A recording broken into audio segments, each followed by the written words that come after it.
Hujan turun dengan sangat lebat malam tu. Langit gelap, kilat sabung menyabung. Aku tengah leka main game dalam bilik bila tiba-tiba, aku terdengar suara makcik aku memanggil nama aku. Sekali, dua kali, tiga kali, suara dia jelas. Dari luar rumah, aku pun bangun, hati rasa pelik, tapi kaki tetap melangkah ke pintu. Bila aku buka pintu perlahan-lahan, aku nampak seorang perempuan berdiri depan rumah. Rambut dia panjang menutupi muka. Baju putih lusuh basah kuyup dai hujan. Kepala dia tunduk, tapi aku boleh rasa dia sedang pandang aku. Jantung aku terus laju. Aku tak nampak muka dia, tapi suasana tu terlalu salah. Aku terus lari masuk bilik dan kunci pintu. Bila abang aku balik, aku cerita semua yang jadi. Tapi abang cuma ketawa kecil. Ilusi kau je tu. Main game lama sangat. Aku cuba yakinkan dia. Aku tahu apa yang aku nampak. Itu bukan bayangan. Tak lama lepas tu, Abah pulang.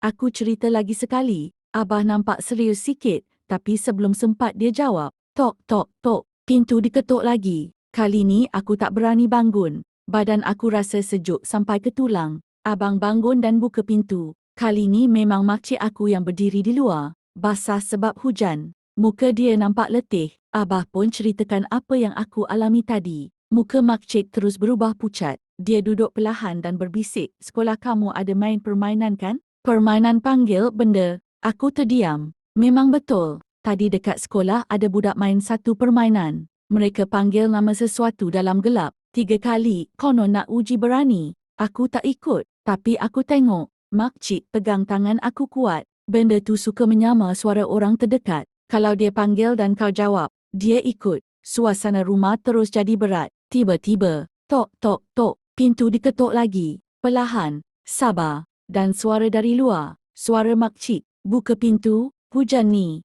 Kami semua pandang makcik yang duduk depan kami. Makcik tak bergerak, bibir dia tak bersuara. Ketukan jadi makin kuat, tok tok tok, tingkap ruang tamu pula diketuk. Kilat menyambar dan dalam cahaya putih sekelip mata itu, aku nampak perempuan yang sama berdiri di luar tingkap, rambut menutup muka. Tapi kali ni, kepala dia perlahan-lahan terangkat dan di celah rambut basah tu, aku nampak mata dia, hitam, kosong, mulut dia senyum terlalu lebar. Abah terus baca ayat-ayat suci dengan suara kuat. Angin luar tiba-tiba berhenti. Hujan masih turun, tapi bunyinya seolah jauh. Suara di luar berubah. Bukan lagi suara makcik. Suara jadi serak, dalam dan akhirnya jadi suara aku sendiri. Buka pintu, aku kat luar. Darah aku rasa beku. Abang tarik aku masuk bilik dan kunci pintu. Kami ingat benda tu dah pergi bila ketukan berhenti. Sunyi, cuma bunyi titisan air. Aku berdiri menghadap cermin almari.